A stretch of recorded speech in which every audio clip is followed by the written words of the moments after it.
আমাদের কিছু গুণ থাকা দরকার, আমাদের কিছু কোয়ালিটি থাকা দরকার। আমি যদি আপনাদেরকে প্রশ্ন করি, আজকের এই শত শত জনতা, মাহফিল ভর্তি জনতা, আমি যদি আজকে ক্লাসপুরের জনতাকে প্রশ্ন করি, আমাদের ভিতরে ঈমান আছে না নাই? ঈমানের আওয়াজ কিন্তু হয়নি।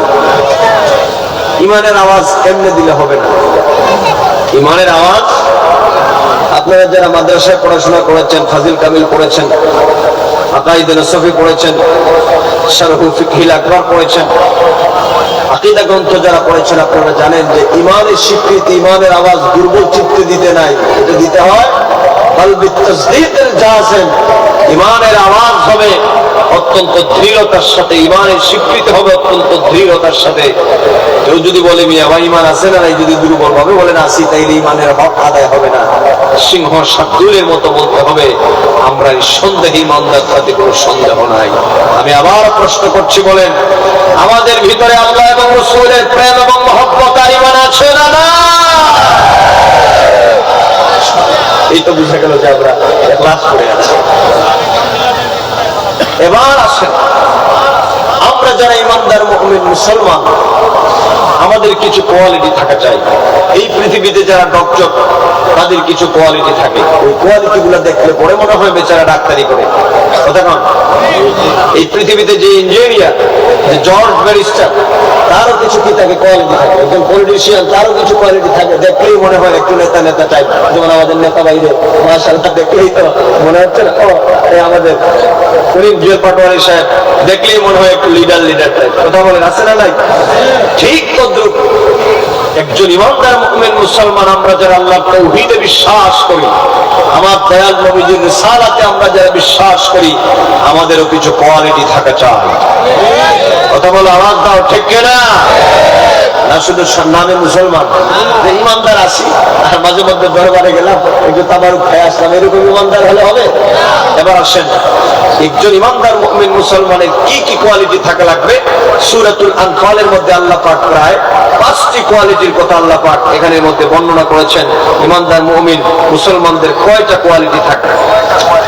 আমি আপনাদেরকে ওই কোয়ালিটি গুলার মধ্যে আমি 3টা কোয়ালিটির কথা আপনাদের সামনে আমি তেলাওয়াত করেছি, এবং বাকি আয়াতের মধ্যে এই 3টা ছাড়াও আল্লাহ পাক বলছেন আল্লাযীনা ইউকিমুনাস সালাতা ওয়া মিম্মা রাযাকনাহুম ইউনফিকুন। এরপরে বলছেন উলাইকা হুমুল মুমিনুনা হাক্কা লাহুম দারাজাতুন ইনদা রাব্বিহিম ওয়া মাগফিরাতুন ওয়া রিজকুন কারীম। এই 5টি কোয়ালিটির কথা আল্লাহ পাক তিনি বর্ণনা করেছেন। এই 5টি কোয়ালিটি তো আর বলা যাবে না, আমি যতটুকু সম্ভব ঈমানদারের প্রথম এবং প্রধানত 3টা কোয়ালিটির কথা আপনাদেরকে আমি শোনাচ্ছি। যেমন আল্লাহ পাক বলেন, বান্দা শোনো, এই পৃথিবীর মধ্যে যারা ঈমানদার, নিশ্চয় ঈমানদার ব্যক্তি যারা, আর ঈমানদার হলো তারা যারা আল্লাহ পাকের তাওহীদের উপর ঈমান এনেছে, আল্লাহর হাবিবের রিসালাতের উপর ঈমান এনেছে। কথা বুঝে থাকলে জবাব দেন, আমাদের ভিতরে আল্লাহ এবং রাসূলের প্রতি মহব্বত আর প্রেম আছে না না? আল্লাহ পাক বলেন, বান্দা শুনে রাখো, তোমরা যারা ঈমানদার, ও বান্দা তোমরা যারা ঈমানদার আর ঈমানের দাবিতে তোমরা যারা সত্যবাদী, তোমাদের কিছু কোয়ালিটি লাগবে রে বান্দা। আল্লাহ পাক কি কোয়ালিটি লাগবে? আল্লাহ পাক সূরাতুল আনফালের মধ্যে বলেন, বান্দা শোনো, ইন্নামাল মুমিনুনা আল্লাযীনা ইযা যুকিরাল্লাহু ওয়াজিলাত কুলুবুহুম ওয়া ইযা তুলিয়াত আলাইহিম আয়াতুহু زادتهم إيمانا وعلى ربهم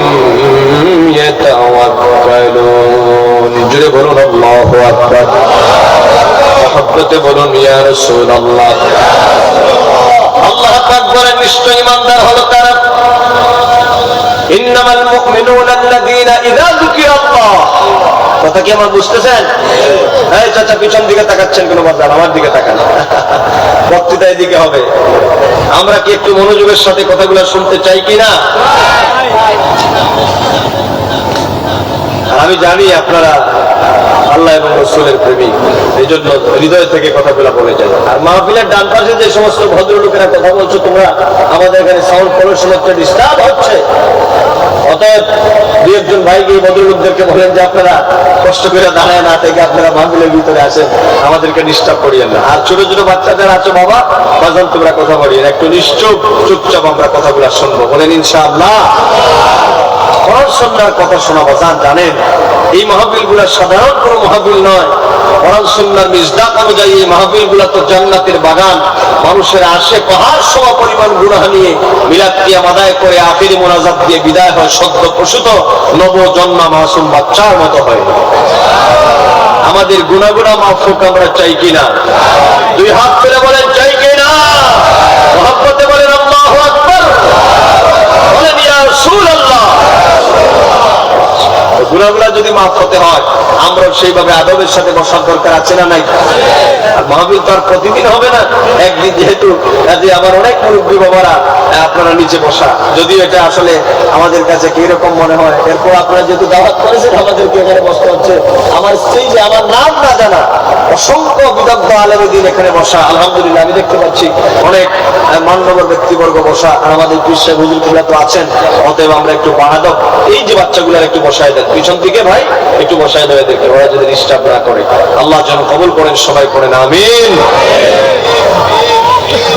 আল্লাহ পাক বলছেন নিশ্চয় ঈমানদার হলো তারা, ইন্নামাল মুমিনুনা আল্লাযীনা ইযা যুকিরাল্লাহ।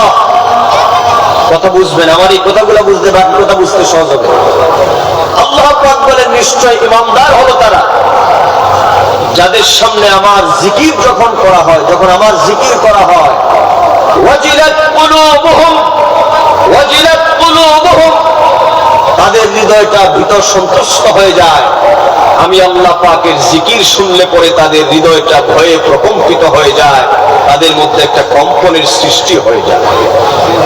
ওয়া ইযা তুলিয়াত আলাইহিম আয়াতুহু, এবং তাদের সামনে যখন আমার আয়াত সমূহ তেলাওয়াত করা হয়, সাদাতহুম ঈমানা, তাদের ঈমানের নূর দিন থেকে দিন বৃদ্ধি পেয়ে যায়।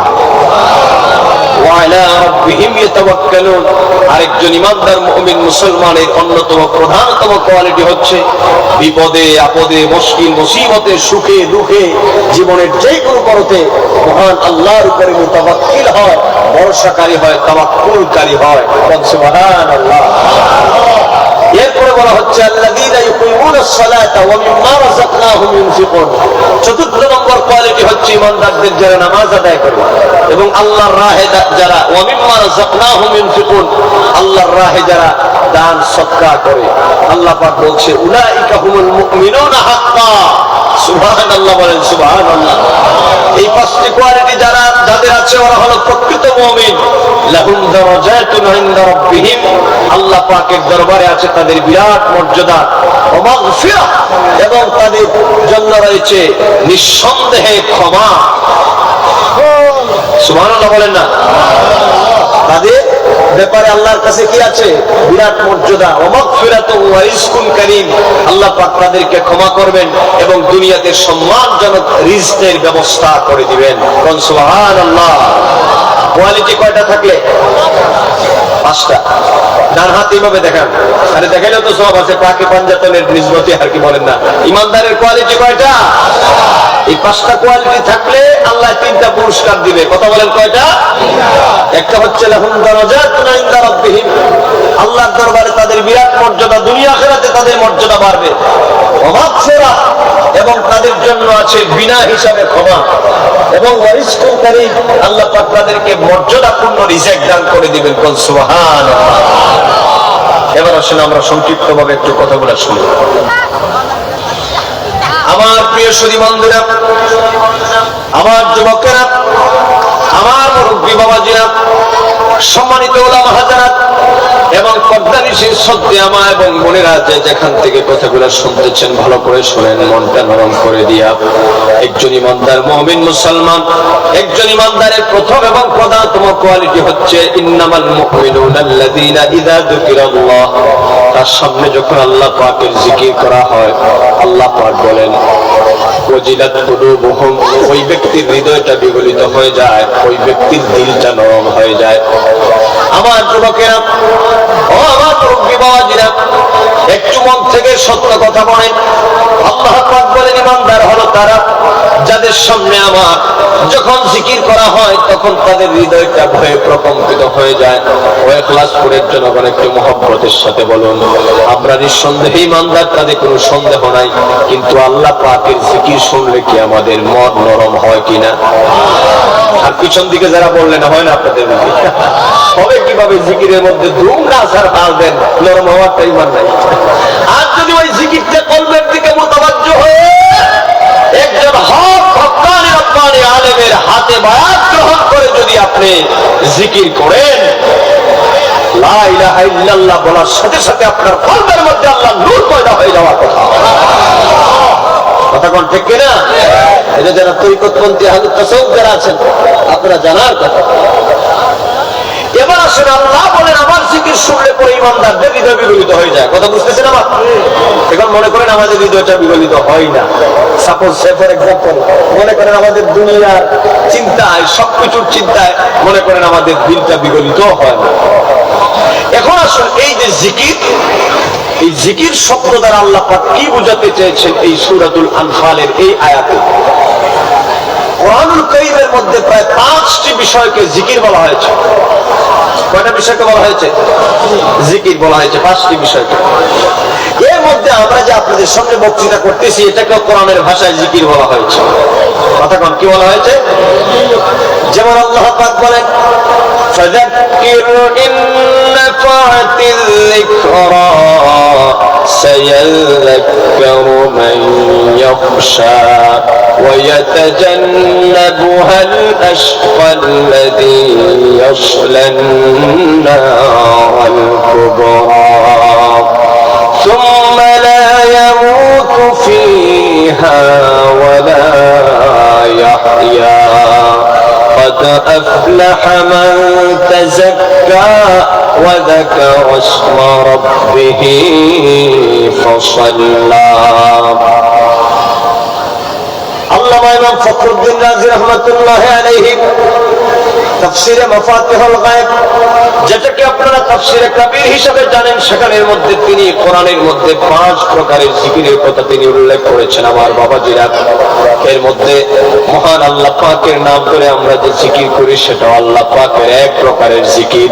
এই যে আপনারা হুজুরের দরবারে জামাত করেন, হাশিমপুর দরবার শরীফে জামাত করেন, বা আমাদের আহলুস সুন্নাত ওয়াল জামাতের যত দরবারগুলো আছে ওই দরবারগুলোর মধ্যে জামাত করে একজন হক্কানি রব্বানি ওলির সামনে যখন আপনারা বসে যান, একজন কামিল মুর্শিদের সামনে যখন আপনারা বসে যান, বা একজন হক্কানি রব্বানি আলেমের সামনে আপনারা যখন বসে যান, একজন আল্লাহর হক্কানি ওলি এবং আলেম আপনাদেরকে কি শিক্ষা দেয়? ওনাদের খানেকার মধ্যে বা মেহফিলগুলোর মধ্যে কি শিক্ষা দেয়? তারা পৃথিবীর কোন রাজনীতি আপনাকে শিক্ষা দেয় না, মানুষের ক্ষতি করার কোনো কথা আপনার মাথার মধ্যে ঢুকায় দেয় না। তারা আপনার তাজকিয়া নফস, আপনার কলবটা কিভাবে পরিশুদ্ধ হয়ে যাবে ওই শিক্ষাটা তারা দেন, এবং কলবের মধ্যে যেন আল্লাহ পাকের নূর পয়দা হয়ে যায় এই জন্য আপনাকে শিক্ষা দেন। বলেন লা ইলাহা ইল্লাল্লাহ, লা ইলাহা ইল্লাল্লাহ। এবার শুনেন, এই যে আপনি বললেন লা ইলাহা ইল্লাল্লাহ, আল্লাহ ভিন্ন কোনো ইলাহা নাই, কোনো মাবুদ নাই, কোনো রব নাই। এই যে আপনি লা ইলাহা ইল্লাল্লাহ বললেন, এটা এক প্রকারের জিকির। এরপরে পীর সাহেব আপনাকে বলে, আপনি বলেন ইল্লাল্লাহ ইল্লাল্লাহ ইল্লাল্লাহ। এই যে ইল্লাল্লাহ, এটা এক প্রকারের জিকির। এরপরে আপনাকে বলা হয় আল্লাহু, এটা এক প্রকারের জিকির। এরপরে হু আল্লাহ, এটা এক প্রকারের জিকির। এরপরে হু আল্লাহুল্লাযী লা ইলাহা ইল্লাহু, এটা এক প্রকারের জিকির। আল্লাহু লা ইলাহা ইল্লাহু, এটা এক প্রকারের জিকির। আবার পৃথিবীর সমস্ত মুফাসসিরিনে কেরামদের মধ্যে বেশিরভাগ একটা জিকিরকে তারা ইসমে জাত বলেছেন। তার মানে ইসমে কি আপনার আল্লাহ সুলতানুল আসকার বলেছেন। এরপরে আপনাকে আরেকটা জিকির আছে ইসমে আজম বলেছেন, এটা হচ্ছে শুধু হু। সুবহানাল্লাহ বলেন, শুধু হু, এটাকে আবার ইসমুল আযমও বলেছেন অসংখ্য মুফাসসিরিনে কেরাম।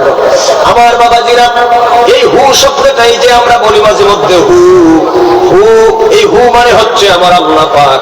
এটাকে ইসমে আযমের একটা অংশ বলা হয়েছে, এটা এক প্রকারের জিকির।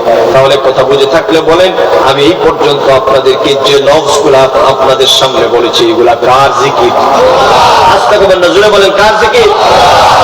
ও আমার যুবক বন্ধুরা, মুরব্বী বাবাজিরা, প্রসঙ্গক্রমে এখানে দু একটা কথা বলি। এই যে জিকিরগুলা কেমন ফজিলত আপনি জানেননি? আমরা তো আল্লাহ পাককে চিনি না, আল্লাহর হাবিবকে চিনি না রে বন্ধু। এই পৃথিবীর মধ্যে আমাদের দুঃখ দুর্দশার কোনো অভাব নাই, পৃথিবীর মধ্যে আমাদের বিপদ আপদ মুশকিল মুসিবতের কোনো অভাব নাই। কিন্তু আমরা যদি আমার মহান মালিক, আমার মহান রব, আমার মহান আল্লাহ পাকের সাথে যদি আমরা সম্পর্ক লাগাতে পারতাম, এই পৃথিবীর মধ্যে কোনো বিপদ মুশকিল মুসিবত আমাদেরকে ইমানের পথ থেকে দূরে সরে নেওয়ার কোনো কথা ছিল না, আমাদেরকে গুমরা করার কোনো কথা ছিল না, আমাদেরকে বাতিল পন্থীদের কবলে ফেলানোর কোনো কথা ছিল না, যদি আমরা আল্লাহ এবং রাসূলকে চিনতে পারতাম।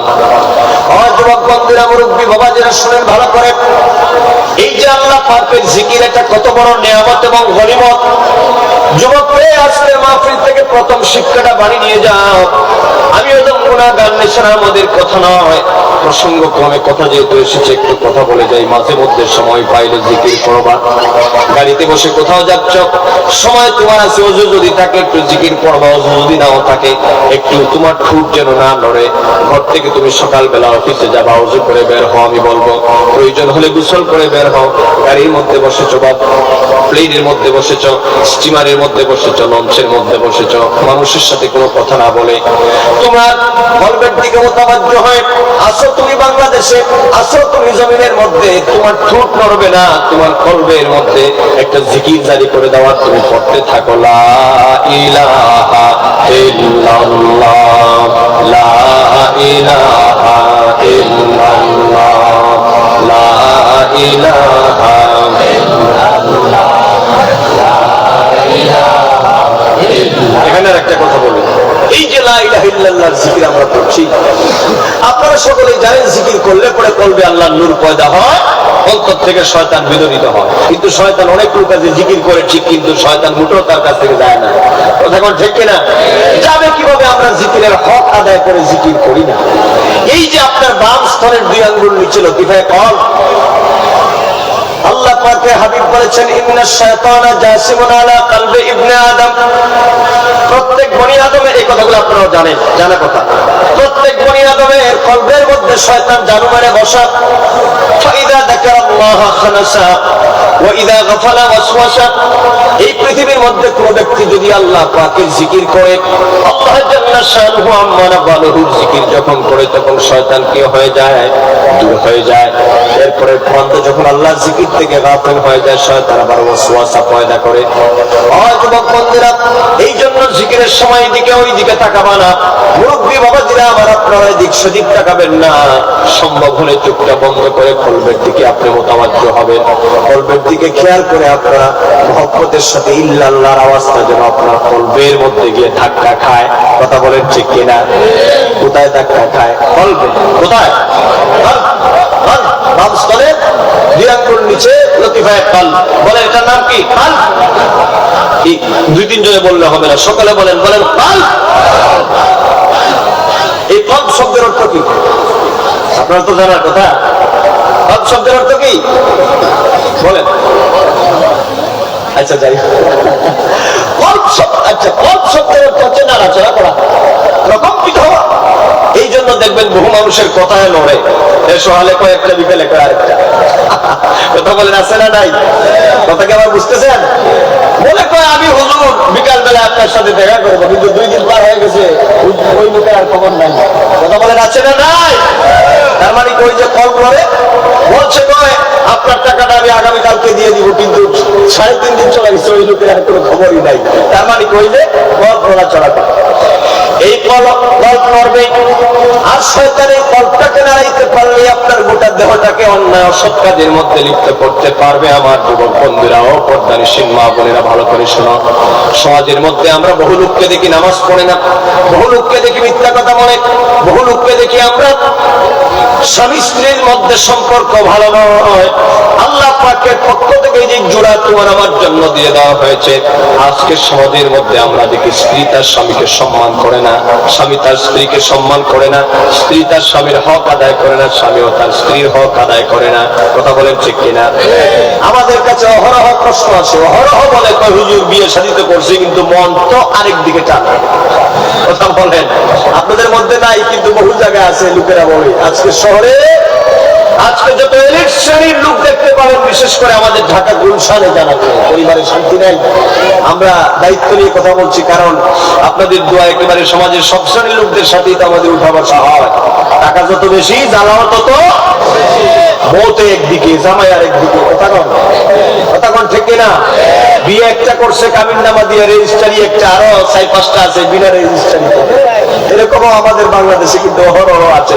আবার আমাদের কাছে ফতুয়া জানতে চাই, বলবো সাহেব মুফতি সাহেব একটু ফতুয়া দেন, কি করবো, টাকা পয়সা এত পরিমাণ হয়েছে। আচ্ছা বিয়ের সাথে 8-10টা করছি, তাও তো আপনাদের দৃষ্টিতে যদিও আমার আইন লঙ্ঘন হয়, কিন্তু গরিবের তো উপকার করলাম। আল্লাহ কি করছেন কিন্তু একটা আল্লাহ ভাবিজান যদি জানে তাইলে বাড়িতে জায়গা দিবে না। আলহামদুলিল্লাহ, মাশাআল্লাহ, খুব আমলি মানুষ আমার আলাউদ্দিন ফকির সাহেব, মাশাআল্লাহ, অনেক ভালো মানুষ। তো আপনার যদি টাকা পয়সা হয়, আপনি বিবাহ সাথে 8-10টা করে কি আপনি উপকার করলেন না শয়তানি করলেন?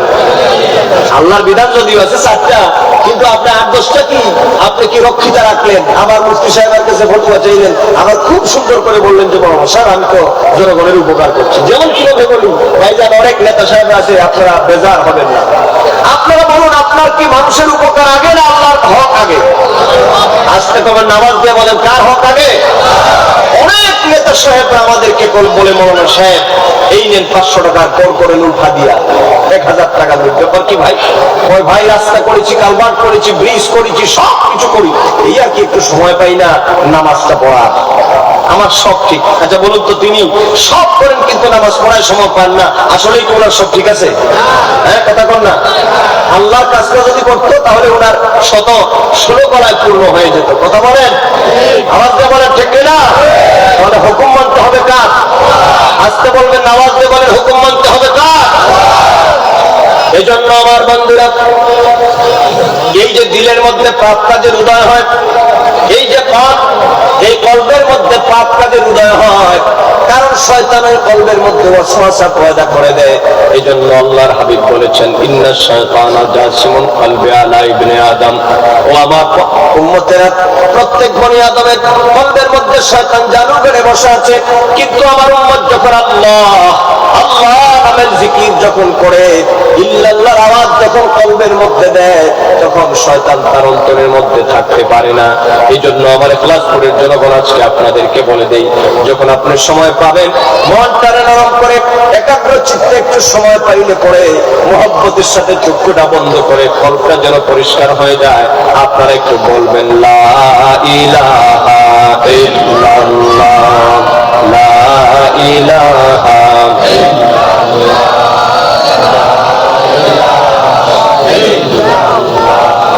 লা ইলাহা ইল্লাল্লাহ, লা ইলাহা লা ইলাহা ইল্লাল্লাহ মুহাম্মাদুর রাসূলুল্লাহ।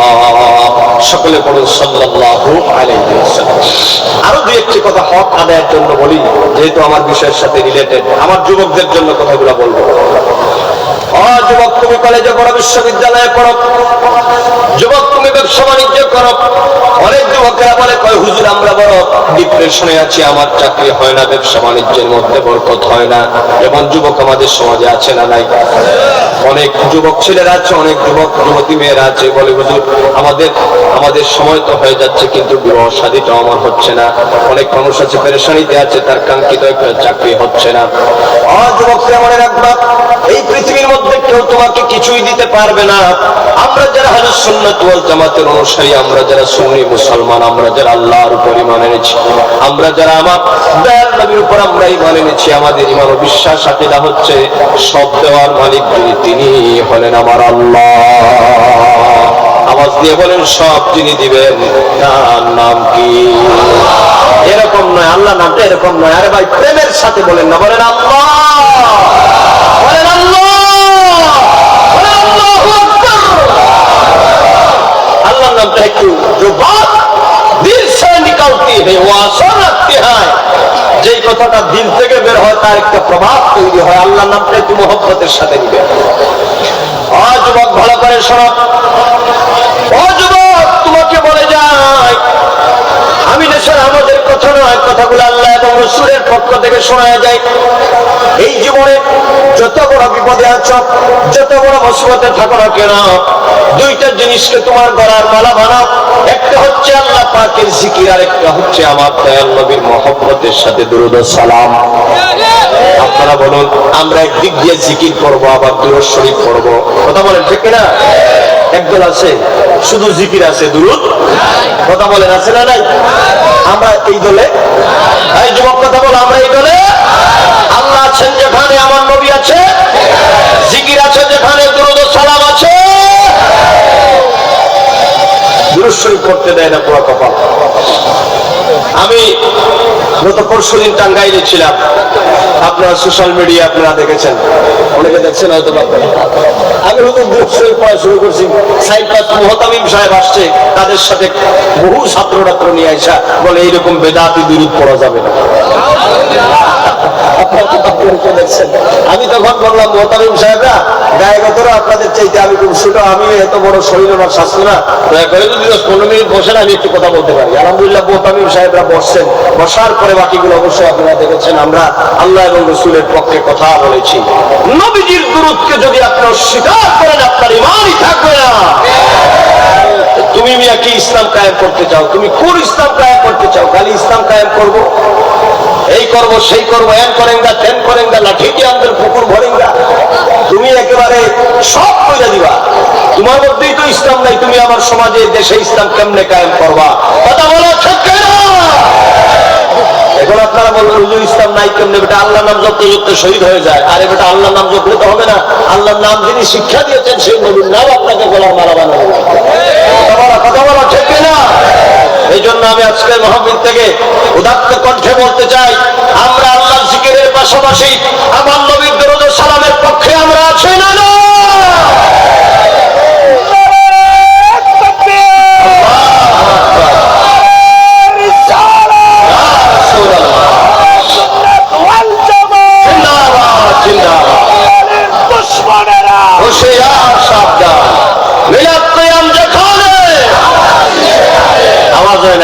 আওয়াজ আরো মহব্বতে দিতে হবে।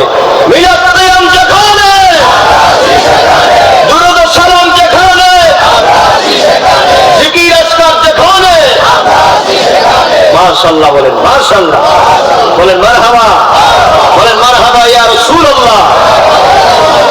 দুইটা জিনিস গলার মালা বানাবেন, একটা হচ্ছে আল্লাহর জিকির, আর একটা হচ্ছে নবীর দুরূদ শরীফ। আমার মা বোনেরা, আপনাদের জন্য গুরুত্বপূর্ণ কথা, এই পৃথিবীর মধ্যে আল্লাহর কোন বান্দা যদি আল্লাহ পাকের জিকির করে, এই জিকিরের কি ফজিলত জানালে যুবক ভালো করে শুনে যাও। যখন তুমি তোমার কলবের মধ্যে যখন তুমি এই কথাটা গেড়ে দিলা, লা ইলাহা ইল্লাল্লাহ, লা ইলাহা ইল্লাল্লাহ। বিশ্বাস হুজুরকে যদি আপনারা বলেন, হুজুর এই যে লা ইলাহা ইল্লাল্লাহ আমরা বললাম, এই লা ইলাহা ইল্লাল্লাহর বাংলা অর্থটা কি? তার বাংলা অর্থ হুজুর বলে দিবেন, তার মানে আল্লাহ ভিন্ন কোনো ইলাহ নাই, কোনো মাবুদ নাই, কোনো রব নাই, হায়াত দাতা নাই, জীবন দাতা নাই, মৃত্যু দাতা নাই, রিজেক দাতা নাই। তার মানে একজন ব্যক্তি ঈমান গ্রহণ করার পর তার ভিতরে বদ্ধমূল ধারণা হয়ে যায়, এই পৃথিবীতে কেউ আমাকে কিছু দিতে পারবে না, সব যিনি দিবেন তিনি হচ্ছেন আমার আল্লাহ। এটাই হচ্ছে এই কথাটাই আপনি বলবেন, লা ইলাহা ইল্লাল্লাহ। ও যুবক মুরব্বী বাবাজিরা শুনেন, ও আমার বাড়িঘরের মা বোনেরা শুনেন, আল্লাহর হাবিব নূর নবী হায়াতুন নবী নবী একদিন সমবেত সাহাবায়ে কেরামদেরকে বললেন, ওগো আমার সাহাবীরা, তোমরা জানো না কি আল্লাহ পাকের জিকিরের কি যে ফজিলত? কোন ব্যক্তি যদি এরকম করে নফিস বাতের জিকির, যেটা আমরা করি লা ইলাহা ইল্লাল্লাহ, এই জিকিরটা আমরা যারা করি, আল্লাহর হাবিব বলেন, আল্লাহ পাক আমাকে বলতে বলেছেন, ওগো বন্ধু নবী আমার, আপনি গোটা পৃথিবীর মানব সম্প্রদায়দেরকে জানায় দেন, যুবককে মনটা নরম করে কথাটা শুনে যাও, দিলের মধ্যে কথাটা গেঁথে রাখবা। আমার মুরব্বী বাবাজিরা দিলে কথাটা গেঁথে রাখবেন। আল্লাহ পাকের হাবিব বলেন, আল্লাহ পাক আমাকে বলতে বলেছেন, ওগো আমার সাহাবীরা, কোন ব্যক্তি যদি তার হৃদয় থেকে বলে লা ইলাহা ইল্লাল্লাহ, ওগো আমার সাহাবীরা, কোন ব্যক্তির ভিতরে যদি বদ্ধমূল ধারণা হয়ে যায়, আল্লাহ ভিন্ন তার কোন ইলাহা নাই, আল্লাহ ভিন্ন কোন মাবুদ নাই, আল্লাহ ভিন্ন কোন হায়াত দাতা নাই, রিজেক দাতা নাই, ওই ব্যক্তির বদ্ধমূল ধারণা যদি আল্লাহ পাকের প্রতি এরকম হয়ে যায়, আল্লাহ পাকের প্রতি ঈমান যদি তার মজবুত হয়ে যায়, আল্লাহ পাক আমার উম্মতের ওই বদ্ধমূল ধারণাটাকে তিনি খালি ফিরিয়ে দেন না। আল্লাহ পাক আমাকে বলেছেন, ওগো নবী আপনি বলে দেন, এই ব্যক্তি আমার উপরে এমন ভাবে ঈমান আনবে আর আমার উপরে ধারণা রাখবে, আপনার ওই সমস্ত উম্মতে সবকিছুর জিম্মাদার আমি আল্লাহ হয়ে গেলাম। আল্লাহু আকবার, আল্লাহু আকবার।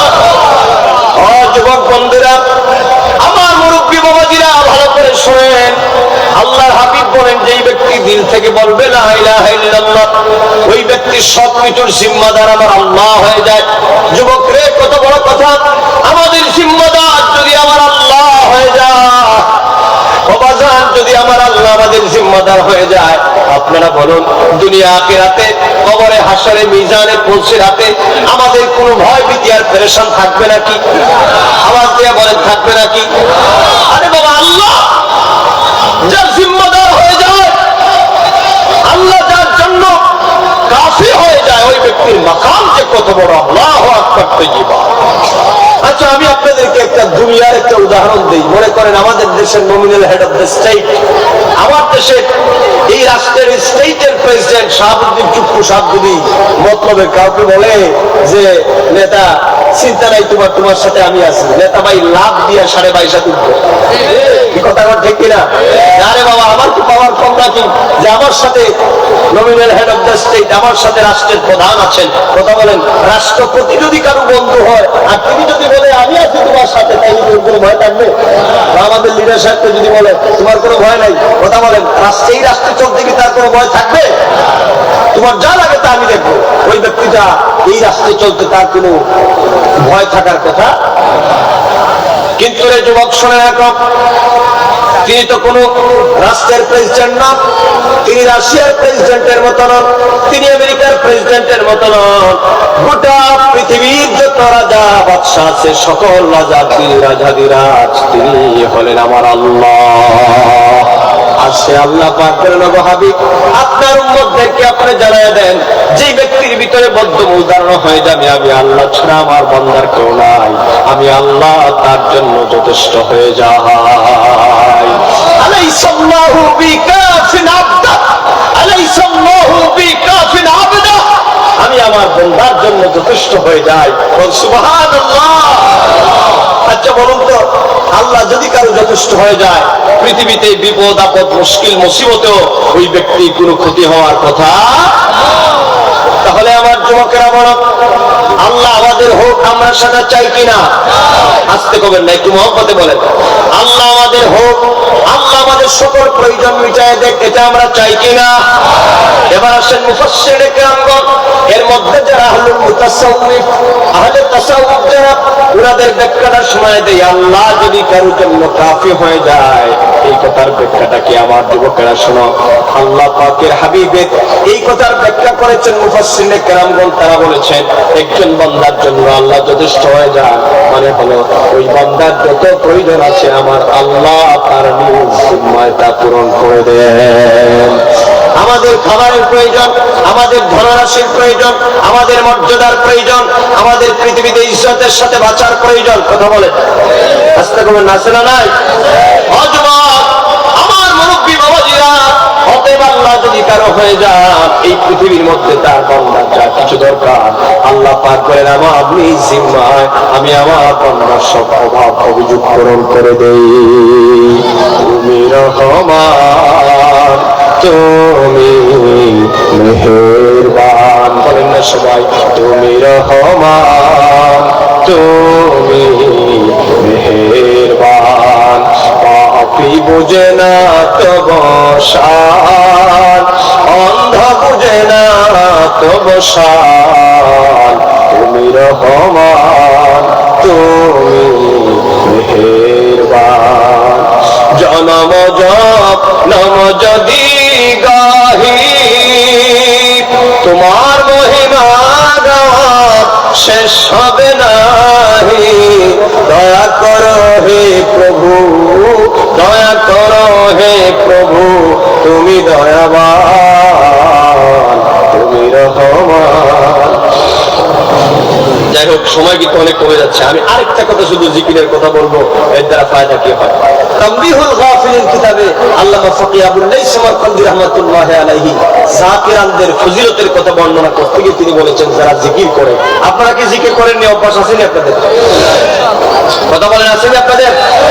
আর যাদের নাই, আপনারা এই অভ্যাসের সাথে যুক্ত হওয়ার দরকার আছে না নাই? ফকি আবুল লাইস সামারকান্দি রাহিমাহুল্লাহ বর্ণনা করেছেন, এই পৃথিবীতে আল্লাহর কোন বান্দারা যখন মেহফিলের মধ্যে জিকির করে বা একাকী জিকির করে, এই যে আমরা মাহফিল গুলার মধ্যে বসেছি, আমরা আপনাদেরকে মাঝে মধ্যে বলি একটি জিকির করেন লা ইলাহা ইল্লাল্লাহ। আবার আপনাদেরকে আমরা বলি একটি জিকির করুন আল্লাহ আল্লাহ আল্লাহ আল্লাহ আল্লাহ আল্লাহ।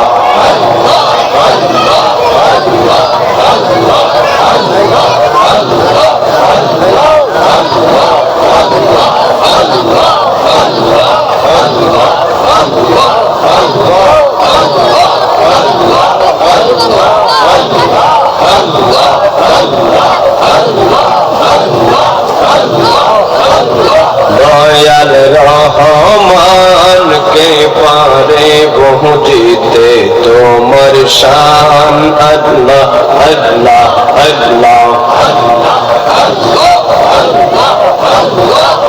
তুমি জিন্দা কে মারিতে পারো, জিন্দা কে মারিতে পারো, মরার পারো দিতে জান, আল্লাহ মরার পারো দিতে জান। কে পারে বুঝিতে তোমার শান, দয়াল রহমান কে পারে বুঝিতে তোমার শান, আল্লাহ আল্লাহ আল্লাহ।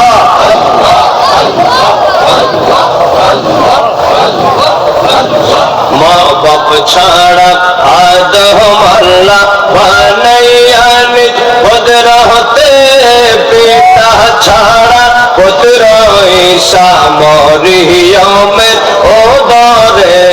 মা বাপ ছাড়া আদম আল্লাহ বানাইয়া নিজ কুদরতে, পিতা ছাড়া পুত্র ঈসা মরিয়মের উদরে। আপন কুদরতের খেলা, আপন কুদরতের খেলা, বুঝতে কি পারে জাহান, আল্লাহ বুঝতে কি পারে জাহান। কে পারে বুঝিতে তোমার শান, দয়াল রহমান কে পারে বুঝিতে তোমার শান, আল্লাহ আল্লাহ আল্লাহ। একটু একটু জিকির করেন, সব পরিষ্কার হবে ইনশাআল্লাহ। আল্লাহ আল্লাহ আল্লাহ আল্লাহ, মহব্বতে আল্লাহ আল্লাহ আল্লাহ আল্লাহ। ইউসুফ নবীকে কুয়ায় ফেলে দিল তাহার ভাইয়েরা, অন্ধকারে কে গো তারে দিয়েছিল পাহারা। ইউসুফ নবীকে কুয়ায় ফেলে দিল তাহার ভাইয়েরা, অন্ধকারে কে গো তারে দিয়েছিল পাহারা। আপন কুদরতের খেলা, আপন কুদরতের খেলা, বুঝতে কি পারে জাহান, আল্লাহ বুঝতে কি পারে জাহান। কে পারে বুঝিতে তোমার শান দয়াল রহমান কে পারে বুঝিতে তোমার শান আল্লাহ আল্লাহ আল্লাহ আল্লাহ আল্লাহ লা ইলাহা ইল্লাল্লাহ মুহাম্মাদুর রাসূলুল্লাহ সাল্লাল্লাহু আলাইহি ওয়াসাল্লাম। মাঝে মধ্যে এইভাবে একটু বসলে পড়ে জিকির করবেন, একাকিও ফজরের টাইমে আপনি নামাজ পড়ে একটু জিকির করবেন। এইভাবে কোন মজলিসের মধ্যে যখন দেখেন জিকিরের মজলিস হচ্ছে, সেখানের মধ্যে আপনি বসে যাবেন। ফকিহ আবুল্লাহ সামারকান্দি বর্ণনা করেছেন, এই পৃথিবীতে আল্লাহ কোন জাকির বান্দারা যখন এক শ্রেণীর জাকির বান্দারা যখন বসে আল্লাহ পাকের জিকির করে, তখন আল্লাহ পাক তাদের কাছে এক শ্রেণীর ফেরেশতা পাঠিয়ে দেন। আল্লাহ পাক আরেক প্রকারের রহমত পাঠিয়ে দেন। আল্লাহ পাকের হাবিব বলেন, ফানাজালাত আলাইহিমুস সাকিনা, আল্লাহ পাক বড় মর্যাদাপূর্ণ এক প্রকারের রহমত আল্লাহ পাক সেখানে নাজিল করে দেন। ওই মজলিসের মধ্যে বসে থাকা অবস্থায় ওই মজলিস থেকে ফেরেশতাদের একটা দল আল্লাহ পাকের দরবারে চলে যায়। ও জওয়ান, ভালো করে শোনো, পর্দানিশীন মা বোনেরা ভালো করে শোনেন, আমার মুরব্বী বাবাজিরা যারা আপনারা চুল দাড়ি পেকে গেছে বা জান দুনিয়ায় কয়দিন বাঁচবেন বলা যায় না, ভালো করে শোনেন। ওই জিকিরের মজলিস থেকে এক শ্রেণীর ফেরেশতারা আল্লাহ দরবারে চলে যায়। যাওয়ার পরে আল্লাহ পাক তাদেরকে তিনটা প্রশ্ন করেন এবং ওই ফেরেশতারা আল্লাহ পাকের দরবারে তাদের পক্ষ থেকে তিনটা দাবি করে। ফকিহ আবুল্লাহ সামারকান্দি বর্ণনা করেছেন, ওই জাকির বান্দারা ওরা বলুক আর না বলুক, ওই ব্যক্তিদের পক্ষ থেকে আল্লাহর দরবারে ফেরেশতারা তিনটা দাবি করে। কয়টা দাবি? তাড়াতাড়ি বলেন, কয়টা দাবি? প্রথম নম্বর আল্লাহ পাক বলেন, ও আমার ফেরেশতারা গিয়েছিল তোমরা ইখলাসপুরের মধ্যে হযরত খিজির আলাইহিস সালাম যাবে মসজিদের পাশে, ওই যে মেঘনা নদীর তীরে বসে আমার বান্দারা আমার জাকির বান্দারা কি করতেছে? তখন ফেরেশতারা বলে, আল্লাহ তোমার বান্দারা তোমার জমিনে বসে তোমার নামের জিকির আদায় করছে। আল্লাহ পাক তো তিনি জানেন। ও যুবক, আল্লাহ তো তিনি দেখেন, তিনি তো সামিউন বাসীর। শুধু তাই নয়, তিনি তো আলিমুন বিজাতিস সুদূর। এরপর আল্লাহ পাক ফেরেশতাদেরকে কেন বলেন? ডকুমেন্ট রাখার জন্য। কারণ ফেরেশতারা তো নিষেধ করেছিল, আল্লাহ বান্দা বানানোর কোনো দরকার নাই, আদম বানানোর দরকার নাই। ওয়ানাহনু নুসাব্বিহু বিহামদিকা ওয়া নুকদ্দিসু লাক, তোমার প্রশংসা এবং তাসবিহ যা লাগে আল্লাহ আমরা আদায় করব। আল্লাহ তো বলে দিয়েছিলেন, এ ফেরেশতারা তোমরা ইন্নী আ'লামু মা লা তা'লামুন, আমি আল্লাহ পাক যা জানি তোমরা তা জানবে না, বুঝতেও পারবে না। অতএব আমার বান্দারা এই পৃথিবীর মধ্যে আমি আল্লাহ পাকের জিকির আদায় করতেছে, আমি আল্লাহ পাকের নাম ধরে ধরে রাখতেছে, আমার ফেরেশতারা তাদের এই আমলের ব্যাপারে যেন সাক্ষী থাকে। এই জন্য আল্লাহ পাক তিনি ফেরেশতাদেরকে বলেন, ফেরেশতারা রে আমার বান্দারা কি করে? ফেরেশতারা বলে, আল্লাহ তোমার নামের জিকির আদায় করে। আল্লাহ পাকের হাবিব বলেন, ওই জাকির বান্দাদের কত মর্যাদা জানেন? ফকিহ আবুল্লাহ সামারকান্দি বর্ণনা করে, প্রথম নম্বর ফেরেশতারা বলে, আল্লাহ তোমার দরবারে ওই জাকির বান্দারা শুধু জিকিরই করে না, তোমার দরবারে তারা তিনটা দাবি আদায় করে। তিনটা দাবি করে তারা। আল্লাহ পাক বলেন, তিনটা দাবির মধ্যে কি? তখন ফেরেশতারা বলে, আল্লাহ তিনটা দাবির মধ্যে প্রথম দাবি হচ্ছে, আল্লাহ তোমার বান্দারা তাদের জীবনের গুনাহ খাতা থেকে মাফ চায়। আমার বাবাজিরা শুনেন, এই যে জিকিরের মজলিসগুলোর মধ্যে বসতে পড়ে আল্লাহ পাক মানুষের জীবনের গুনাহ কিভাবে মাফ করে দেন আপনি আমি তো দেখতেছি না, কিন্তু আপনি আজকে ইখলাসপুরের এই মাহফিলের প্যান্ডেলের পাশে বেলা হিসাব বেলা কিতাব অসংখ্য ফেরেশতাদের সমাগম। এখানের মধ্যে আসমান থেকে একটা সুচ ফেললো, এখানে পড়ার কোনো জায়গা থাকবে না, এত সংখ্যক ফেরেশতারা। ওই ফেরেশতারা বলে, আল্লাহ তোমার বান্দারা গুনাহ থেকে মাফ চায়। আল্লাহ পাক বলেন, ফেরেশতারা রে আমার বান্দা তো আমাকে দেখে নাই, আমার বান্দা আমাকে না দেখে আমার উপর বিশ্বাস করে আমাকে গফুর গফফার জেনে জীবনের গুনাহ থেকে আমার বান্দারা মাফ চায়। অতএব সাক্ষী থাকবে ফেরেশতারা আমার জাকিরিন বান্দাদেরকে আমি আল্লাহ বিনা হিসাবে মাফ করে দিলাম। ও ইখলাসপুরের জনগণ, ও যুবক বন্ধুরা, আমার মুরব্বী বাবাজিরা, আমার নরম করে বলেন, আল্লাহ যদি আমরা মাফ করে দেয়, তার চাইতে কি বড় পাওয়া আমাদের আর কিছু হতে পারে নাকি? এজন্য যুবক, ও যুবক বলে যায়, এই জীবনে আমার আল্লাহ যদি আমাদেরকে মাফ করে দেয়, এর চাইতে বড় সৌভাগ্য আমাদের আর কিছুই নাই। এই জন্য রে যুবক, জিকির করবা একটু মনটা নরম কইরা, কারণ গুনাহ খাতা যিনি মাফ করবেন তার নাম কি? মহব্বতে বলেন তার নাম কি? আমাদের জীবনে গুনাহ খাতা অন্যায় অপরাধ আছে না নাই? একটু মোহাম্মদের সাথে বলেন আছে না নাই?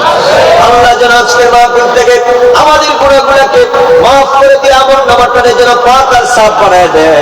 এই জন্য সকলেই বলেন আমাদের আমল নামায় গুনাহ খাতা আছে না নাই? এত সংখ্যক গুনাহ খাতা আছে রে মানুষ।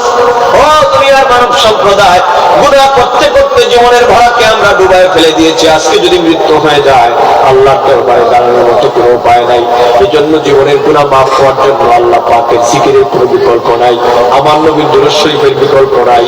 আর আরেকটা কথা বলে যায়, আল্লাহর ওলিদের দরবারে যান, আল্লাহর ওলির সোহবতে বসবেন, মাঝে মধ্যে চেষ্টা করবেন গুনাহ মাফ করার জন্য, একটু যাতে দিলটারে নরম করতে পারেন কিনা। এবার আসেন আপনার গুনাহটা মাফ হয়েছে কিনা আপনি বুঝবেন কিভাবে? ইমাম ফখরুদ্দীন রাজি তাফসীরে কবিরের মধ্যে বর্ণনা করেছেন, কোথাও যদি কোনো আগুন লাগানো হয় সেখান থেকে ধোঁয়া বের হয়, তার মানে ধোঁয়া দেখলে পরে মনে হয় সেই জায়গার মধ্যে আগুন ছিল। এই পৃথিবীতে আল্লাহর যত বড় নাফরমান বান্দাই হোক, যদি কায়ে মনোবাক্যে একাগ্র চিত্তে আল্লাহর দরবারে আল্লাহর হাবিব নূর নবী, হায়াতুন নবী, জিন্দা নবী, গায়েবের খবর দেওয়ানা নবী, শাফাতের কান্ডারি নবী, বাছা নেওয়ানা নবী, তারা নেওয়ানা নবী, আমার দয়াল নবীর ওসিলা নিয়ে যদি আল্লাহর দরবারে বলে আল্লাহুম্মা ইন্না নাতাওয়াসসালু ইলাইকা বিওয়াসিলাতি নাবিয়্যিকাল খাতিম সাইয়্যিদুল আবরার মুহাম্মাদুর রাসূলুল্লাহ সাল্লাল্লাহু আলাইহি ওয়াসাল্লাম, আমার দয়াল নবীর ওসিলা নিয়ে যদি আল্লাহর দরবারে বলে, আর আমাদের বাবা, আমাদের আদি পিতা হযরত আদম আলাইহিস সালাম যেইভাবে আল্লাহ পাকের দরবারে বলেছিলেন, আল্লাহ আমার নবীর বদৌলতে যেই দোয়াকে কবুল করেছিলেন সেটা তো আল্লাহ কোরআনুল কারীমের মধ্যে আমাদের জন্য কবুল করে দিয়েছেন। আমরা তো বড় সৌভাগ্যবান। সেই দোয়াটাও আপনারা জানেন, আমাদের পিতা আদম আল্লাহর দরবারে চেয়েছিলেন, রব্বানা যালামনা আনফুসানা ওয়া ইল্লাম তাগফির লানা ওয়া তারহামনা লানাকুনান্না মিনাল খাসিরিন। পরে যারা পারেন আল্লাহ জীবনের গুনাহ মাফ করে দিবে, কলবের মধ্যে ইমানের নূর তিনি পয়দা করে দিবেন। পরে আমার সাথে, রব্বানা যালামনা আনফুসানা ওয়া ইল্লাম তাগফির লানা ওয়া তারহামনা লানাকুনান্না মিনাল খাসিরিন। এইরকম করে আল্লাহর দরবারে দোয়া করবেন আর চেষ্টা করবেন দুফুটে চোখের পানি ফেলানোর, কারণ আল্লাহর হাবিব নূর নবী, হায়াতুন নবী, জিন্দা নবী বলেন, উম্মত মান বাকা মিন খাশিয়াতিল্লাহ হারামাল্লাহু আলাইহিন নার। যে ব্যক্তি আল্লাহ পাকের ভয়েতে কান্না করে, আল্লাহর ভয়েতে যেই ব্যক্তির চোখ থেকে এক ফোঁটা তপ্ত অশ্রু বের হয়ে যায়, আল্লাহ শুধু তার জীবনের গুনাহগুলোকে মাফ করে দিবেন না, তার জন্য আমার আল্লাহ জাহান্নামের আগুনগুলোকে হারাম বানায় দিবেন। এজন্য আমার যুবক বন্ধুরা, ও আমার মুরব্বী বাবাজিরা, এইরকম করে আল্লাহ পাকের জিকির করবেন। তখন আল্লাহ বলে, ফেরেশতারা আমার বান্দাদেরকে আমি মাফ করে দিলাম। এবার আল্লাহ কয়, ফেরেশতারা দ্বিতীয় নম্বর কোন দাবি আছে নাকি? কয় হ্যাঁ। ফেরেশতারা বলে, আল্লাহ তোমার বান্দারা তোমার কাছে আরেকটা জিনিস চায়। কয় কি চায়? কয় আল্লাহ তোমার বান্দারা জাহান্নামের আগুন থেকে মুক্তি চায়। আল্লাহ পাক ফেরেশতাদেরকে বলে, ও আমার ফেরেশতারা, ও যুবকদের শুনে যাও, ও মুরব্বী বাবাজিরা শুনেন, আল্লাহ পাকের জিকিরে কি যে ফায়দা। তখন আল্লাহ পাক বলেন, ফেরেশতারা আমার বান্দা কি জাহান্নাম দেখেছে নাকি? ফেরেশতারা বলে, আল্লাহ তোমার বান্দারা জাহান্নাম দেখে নাই, কিন্তু কোরআন শরীফের মধ্যে, হাদিসে পাকের মধ্যে তোমার হাবিবের পক্ষ থেকে কথাগুলো শুনেছে, জাহান্নাম বড় ভয়ানক জায়গা, ওই জায়গায় গেলে পরে তোমার নবীর উম্মতের আরাম পাবে না, তারা থাকতে পারবে না। আল্লাহ পাক এবার বলে, আমার ফেরেশতা, আমার বান্দা আমাকে দেখে নাই আর আমার বান্দা জাহান্নাম দেখে নাই, কিন্তু জাহান্নামের ভয়তে আমার বান্দার দিলটা কেঁপে উঠেছে, আমার বান্দা মনটা বিগলিত হয়েছে, আমার বান্দা জাহান্নাম থেকে মুক্তি চায়, আর আমাকে আল্লাহ আল্লাহ বলে আমার বান্দা ডাকতেছে। সাক্ষী থাকতে ফেরেশতারা আমার জাকিরিন বান্দাদের নামগুলো আমি জাহান্নামী এর লিস্ট থেকে আমি আল্লাহ কেটে দিলাম। এরপরে তৃতীয় নম্বর ফেরেশতারা বলে, আল্লাহ তোমার দরবারে আরেকটা দাবি আছে গো মাবুদ, ও আল্লাহ আরেকটা দাবি আছে। আল্লাহ পাক বলেন, কি দাবি আছে? কয় আল্লাহ তোমার বান্দারা জান্নাত চায়। আল্লাহ ও মাবুদ তোমার বান্দারা জান্নাতুল ফেরদাউস চায়। এবার আমার আল্লাহ পাক বলেন, ফেরেশতারা রে আমার বান্দা কি জান্নাত দেখেছে নাকি? ফেরেশতারা বলে, রব্বুল আলামিন তোমার বান্দা জান্নাত দেখে দেখে নাই, কিন্তু তোমার মহাগ্রন্থ আল কোরআনুল কারীমের মধ্যে তুমি যে ওয়াদা করেছো আল্লাহ, তোমার ওয়াদার উপর তারা ঈমান এনেছে। ও মাহবুব, তোমার কথা তারা বিশ্বাস করেছে। যেমন আল্লাহ পাক কয়েক জায়গার মধ্যে তিনি বলেছেন, ইন্নাল্লাযীনা আমানু ওয়া আমিলুস সালিহাতি কানাত লাহুম জান্নাতুল ফিরদাউসি নুজুলা। আল্লাহ পাক বলেছেন, নিশ্চয় যারা ঈমানদার আর যারা আমলে সালেহ করবে, আমি আল্লাহ পাক তাদের জন্য হাসরের বিচার ফয়সালার পথে জান্নাতুল ফিরদাউস আমি আল্লাহ পাক দান করে দিব। আল্লাহ পাকের ফেরেশতারা বলে, রব্বুল আলামিন, তোমার বান্দারা তোমাকে দেখে নাই, কিন্তু তোমার কথা বিশ্বাস করেছে, কোরআনের কথা তারা বিশ্বাস করেছে, তোমার হাবিবের কথা বিশ্বাস করেছে গো মাহবুব। এবার আল্লাহ পাক বলে, ফেরেশতারা তার সাক্ষী থাক, আমার বান্দা আমাকে দেখে নাই, আমার যেই বান্দারা আমার জান্নাত দেখে নাই, আমার যেই বান্দা আমার বন্ধুকেও দেখে নাই, কিন্তু আমার বান্দা জান্নাতের নাজ নিয়ামতের কথা কোরআনে শোনার পরে ওই কোরআনের কথার উপর ঈমান গ্রহণ করেছে, আমার বন্ধু নবীর উপর ঈমান গ্রহণ করেছে, আর কথাগুলোরে বিশ্বাস করেছে। ফেরেশতারা শুনে রাখ, আমার যে বান্দা আমারে না দেখা, আমার যে বান্দা আমি আল্লাহরে না দেখা আমার কথার উপরে এত বড় বিশ্বাস স্থাপন করেছে, ফেরেশতারা আমার বান্দার বিশ্বাসকে আমি আল্লাহ বৃথা যাইতে দিব না, আমার বান্দার ঈমানকে আমি আল্লাহ পাক ভুলে যাইতে দিব না, আমার বান্দার বিশ্বাসের যত উপযুক্ত মর্যাদা আমি আল্লাহ পাকের পক্ষ থেকে দান করে দিব। সাক্ষী থাকো আমার বান্দা, যারা আমি আল্লাহর নামে জিকির আদায় করতেছে, সাক্ষী থাকো আমার জাকিরিন বান্দাদের নামগুলা আমার ফেরেশতাদের মাধ্যমে আমি জান্নাতীদের তালিকায় অন্তর্ভুক্ত করে দিলাম। আল্লাহু আকবার, আল্লাহু আকবার। তাহলে আমার যুবক বন্ধুরা, মুরব্বী বাবাজিরা বলে, আল্লাহ পাক যদি জীবনের গুনাহ মাফ করে দেয়, জাহান্নাম থেকে যদি আমাদেরকে মুক্তি দান করে দেয়, জান্নাত যদি আমাদেরকে দান করে দেন, তাহলে সেই মহান আল্লাহ পাকের নামে জিকির করার প্রয়োজন আছে না? না, দুই হাত তুলে বলা আছে না? বলেন আল্লাহ, বলেন আল্লাহু আকবার। আল্লাহ যেন কবুল করেন, সবাই পড়েন আমিন, বলেন আমিন। পাশাপাশি আমার দয়াল নবীর দুরূদ শরীফ পড়বেন। দুরূদ শরীফের কথা, ফজিলতের কথা জানেন, আমি নাই বললাম, আমরা আল্লাহর জিকির আর নবীর দুরূদ শরীফ পড়বেন। যাই হোক, এই হচ্ছে জিকির। এবার আসে, এই জন্য আল্লাহ বলেছেন, ইন্নামাল মুমিনুনা আল্লাযীনা ইযা যুকিরাল্লাহ, নিশ্চয় আমার ঈমানদার বান্দা হলো তারা যাদের সামনে আমার জিকির উচ্চারিত হলে পরে আমার বান্দার হৃদয়টা বিগলিত হয়ে যায়। এবার আসে, জিকির হলো এই পাইলাম আমরা এক প্রকারের জিকির। এবার আসেন, আল্লাহ পাক তিনি তার মহাগ্রন্থ আল কোরআনকে তিনি জিকির হিসাবে বলেছেন। কথা বলেন ঠিক কিনা? আল্লাহ পাক বলেন, ইন্না নাহনু নাযালনা যিকরা ওয়া ইন্না লাহু লাহাফিজুন। পড়েন যারা পারেন, ইন্না নাহনু নাযালনা যিকরা ওয়া ইন্না লাহু লাহাফিজুন। নিশ্চয় আমি আল্লাহ পাক আমার মহাগ্রন্থ আল কোরআন নাযিল করলাম, আর আমার কোরআনের জিম্মাদার আমি আল্লাহ হয়ে গেলাম। কোরআনকে কি বলা হয়েছে? জিকির বলা হয়েছে। কি বলা হয়েছে? জিকির। জিকির পাইলাম কয় ধরনের? দুই ধরনের। এবার আসেন, নামাজকে জিকির বলা হয়েছে, শুধু জিকির না, জিকরুল্লাহি আকবার বলা হয়েছে, বড় জিকির, রাইট? যেমন আল্লাহ পাক বলেন, উতলু মা উহিয়া ইলাইকা মিনাল কিতাবি ওয়া আকিমিস সালাহ ইন্নাস সালাতা তানহা আনিল ফাহশাই ওয়াল মুনকার ওয়া লাযিকরুল্লাহি আকবার। সুবহানাল্লাহ। আল্লাহ পাক বলেছেন, নবী আমার, উতলু মা উহিয়া ইলাইকা মিনাল কিতাব, আপনার উপরে আমার পক্ষ থেকে যে মহাগ্রন্থ আল কোরআন নাযিল করে দিলাম আমি আল্লাহ পাক, সেই কোরআন আপনি তেলাওয়াত করুন। আপনারা কি পড়েননি? কথা বলেন দেখি, কারা কারা কোরআন শরীফ পড়েন? ডানে হাত তুলেন। মাশাআল্লাহ। আর বাকিদের কি অভ্যাস নাই? কেন থাকবে না? কেন থাকবে না? কোরআন শরীফ পড়ার অভ্যাস করার দরকার আছে না নাই? আগেকার দিনে আমাদের দেশে দেখতাম, ফজরের নামাজের পরে, ফজরের নামাজ পড়ে প্রত্যেক ঘরে ঘরে আমাদের মা বোনদের জীবন কণ্ঠে কোরআনের তেলাওয়াতের আওয়াজ শোনা যেত। মুরব্বী বাবাজিরা দেখে না, কিন্তু ওই ফজরের নামাজের পরে পুরো ফর্সা হয় নাই, উনি সামান্য সামান্য একটু আলো আসে, তখন তো আর ওই রকম কারেন্টের ব্যবস্থা ছিল না, সেখানে বসে তিনি কোরআন শরীফের অক্ষর দেখার জন্য চেষ্টা করছেন।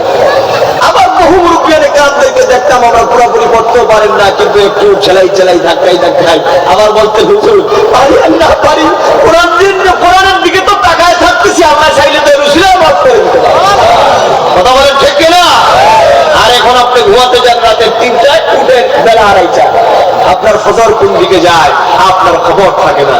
আপনার স্ত্রী সারা রাত ভর বিভিন্ন ধরনের সিনেমা দেখলো, ড্রামা দেখলো, রাত্রে শেষ ভাগে উনি যখন আল্লাহর কাছে যাওয়ার কথা, মোনাজাতের জন্য উঠে যাওয়ার কথা, ওই সময় তিনি ঘুমাতে গেল। আপনার নাস্তা তৈরি হলো বেলা 1:30, আছে না এরকম? ওই বুঝতে পারবে।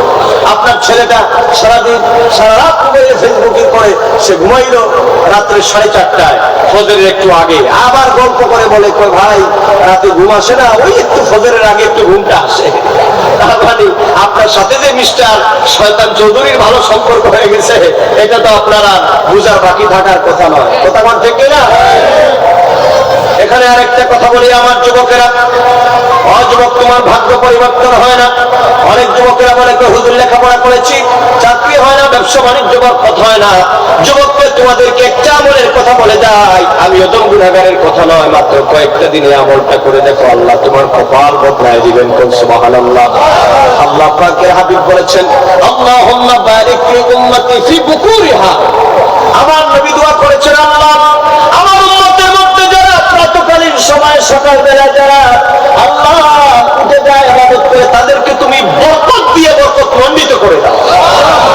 বড় করে বলেন না সুবহানাল্লাহ। এই জন্য ফজরের টাইমে ওঠার দরকার আছে না নাই? পারবেন তো? ওই সময় উঠে আল্লাহর দরবারে চাইবেন, আল্লাহ আমার চাকরি নাই, আমার ব্যবসা নাই, আমার রিসেট নাই, আমার সব কিছুর প্রয়োজন আল্লাহ পাক বলেন আমার বান্দাকে তো আমি দিব। ওই সময় আল্লাহ পাকের রহমতের দরজাগুলো চির উন্মুক্ত হয়ে যায়। আল্লাহর হাবিব দোয়া করেছেন আল্লাহুম্মা বারিক লি উম্মতি ফি বুকুরিহা।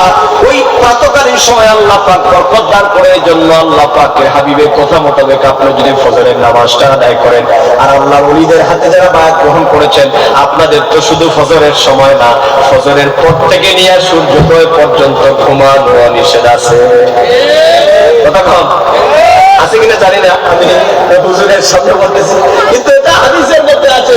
আল্লাহর হাবিবের কথা, হুজুর অবশ্যই আপনাদেরকে বলার কথা। এই সময় হচ্ছে আমার মালিকের সাথে প্রেমের সময়, আর মালিকের কাছ থেকে বিনিময় পাওয়ার সময়, মানে উজরত পাওয়ার সময়। কোন সময়টা? ফজর থেকে নিয়ে সূর্যোদয় পর্যন্ত যা চাইবেন চায়া দিবেন, যা চাইবেন যত চাইতে জানবেন আল্লাহ তত দিবেন। সুবহানাল্লাহ। আমি আমার ভাই আলমদুল ফকির সাহেবের কাছে এই অভ্যাসটা আবার দেখেছি। মাঝে মধ্যে তো আমরা সকালবেলায় ফজরের পরে শীতের দিনে আমার গরম খিচুড়ি খাওয়াই করিয়ে দিই, খুব প্রচন্ড ঠান্ডা, কিন্তু আমি আমার ভাই ফজরের নামাজ পড়ে আমরা হাঁটাহাঁটি করতাম। আমার ভাইয়ের মধ্যে এই অভ্যাসটা আছে, আলহামদুলিল্লাহ। আপনাদের মধ্যে আছে, আমি তো আর অনেককে জানি না, যেহেতু ওনার সাথে চলেছি আমি বলতেছি আর কি।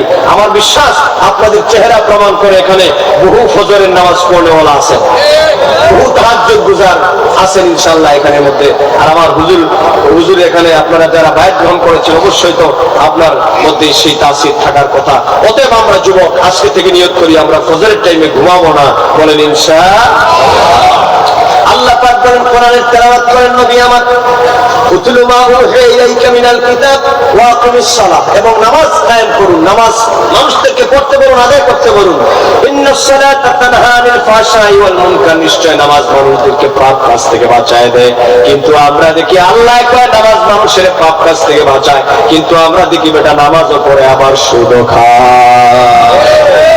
আস্তে আস্তে কম, কারণ সুদখুরদের তো দৌড়াতে বেশি পড়লে যদি আমার কোনো সমস্যা হয়। কথা কন না? বলে আমাদের দেশে, আমাদের সমাজে, আমাদের এই রাষ্ট্রে সুদ আছে না? না, সুদ যারা খায় ওরা কি আল্লাহর বন্ধুরা দুশমন? আওয়াজ দিয়ে বলে যুবক, বন্ধুরা দুশমন? ওরা কি ইসলামের পক্ষে না বিপক্ষে? অতএব যদি কারোর মধ্যে অভ্যাস থেকে থাকে আমরা তওবা করে নিব। কথা কোন ঠিক না? ইসলামে তওবার দরজা আছে না নাই? আমরা নিয়ত করবো যে আল্লাহ সুদ খাবো না, সুদ দেব না। আল্লাহ তুমি আমাকে তোমার দয়া দিয়ে আমাকে ধনী বানায় দাও। সুবহানাল্লাহ বলেন, সুবহানাল্লাহ। কথা বলেন দেওয়ার মালিককে, বলেন না দেওয়ার মালিককে। আল্লাহ পাক বলেন, আল্লাহ পাক বলেন আমার বান্দা যখন নামাজ আদায় করবে, ওই নামাজ আদায় করলে পরে আমার বান্দাকে পাপ কাজ থেকে, নামাজ তাকে বিতাড়িত রক্ষা করে দেয়, ওই নামাজ তাকে পাপ কাজ থেকে বাঁচায় দেয়। এরপরে আল্লাহ পাক বলেন ওয়ালা যিকরুল্লাহি আকবার। এটা হচ্ছে আমার যত স্মরণ আছে এর মধ্যে অন্যতম একটা স্মরণ হচ্ছে, যত জিকির আছে সবচেয়ে বড় জিকির হচ্ছে নামাজ আদায় করা। তাহলে বলেন নামাজকে কি বলা হয়েছে? জিকির বলা হয়েছে। কথা বলেন কি বলা হয়েছে? জিকির বলা হয়েছে। এরপরে ওয়াজের কথা তো বললাম, এটাকে আল্লাহ পাক জিকির বলেছেন। এরপর অন্য জায়গায় আল্লাহ বলেছেন যাক্কির ফাইন্না যিকরা তানফাউল মুমিনিন। দেখেন আল্লাহ কত সুন্দর কথা বলছে। এই যে আমরা ওয়াজ ভাবেই করি, বহু মানুষের এটা সহ্য হয় না, আবার মনে সে দুই চাকা হাদিয়াও দেয় না, আরে এই ওয়াজ করে লাভ কি? কথা কন, আসলে হেরি কোনো লাভ নাই, এই জন্য কথা বলে। অথচ আমার আল্লাহ বলেছেন যাক্কির। হুজুর আছেন এখানে, আমাদের প্রিন্সিপাল হুজুর, আল্লাহ বলেছেন যাক্কির, নবী আপনি ওয়াজ করেন। আর ওয়াজের দ্বারা কি হবে জানেন? কাফের বেঈমান মুশরিক মুনাফিকদের কথা বলে নাই, আল্লাহ বলেন ফাইন্না যিকরা তানফাউল মুমিনিন। আপনার ওয়াজের দ্বারা যাদের ভিতরে ঈমান আছে তাদের উপকার হয়ে যাবে। এজন্য বলেন ওয়াজে আসলে উপকার আছে না নাই? যুবক আমার তো আছে না নাই? এজন্য এরকম মাহফিল প্রতি বছর করার দরকার আছে না নাই? এই মাহফিলগুলো করার হুকুম কার? এই আয়াতের মিসদাক অনুযায়ী এগুলা কি আল্লাহ পাকের হুকুম। আচ্ছা, বেদাতে গুরুত্ব। আচ্ছা, ওই জায়গায় টাঙ্গাইলে বলেছিল যে আমরা আল্লাহুম্মা সাল্লি আলা, এই যে আমরা সুর দিয়া পড়ি আল্লাহুম্মা সাল্লি আলা সাইয়্যিদিনা মাওলানা মুহাম্মাদ ওয়া আলা